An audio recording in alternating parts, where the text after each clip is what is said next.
key thing. With a static aerated pile system, you have to have a homogeneous blend at the beginning, because the idea is that you don't turn it, you get your aeration continually through the pipes. Is the pipe sticking out to either end? It's sticking out, yeah, you can walk around and see it in the back. Okay. On this pile, minus the base, which is awesome, but minus the base, I would turn it every week to 2 weeks, and that would get my pore spaces reopened, and it would re-energize and give me more oxygen.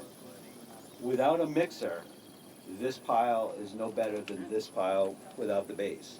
But if you have it homogeneously blended and add the pipes, it should perform extremely well, and you don't need to turn it, not at least for 3 weeks. And the other thing is that the advantage of this system is if I have a very small space, I can put the piles right beside each other, because I don't need to turn them until the end. With this one, I have to have space on either side so I can get equipment around and turn it to get that mixing that I need to reset the air spaces. So, but the really cool thing about this pile is this is exactly the protocol that we use for avian influenza and we would use for African swine fever. A good thick core space, biological active material all around the ground or whatever carcasses we have, and then just let her rock. And I would still turn this and just incorporate those chips after that first turn. Aeration piece is always your limiting factor when your diet is closer to perfect and your water's closer to perfect.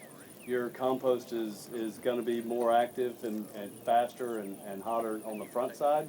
So if the air's not there, if your porosity isn't right or dead on, which a lot of times people will cheat carbon in composting because it's your one cost in compost, right?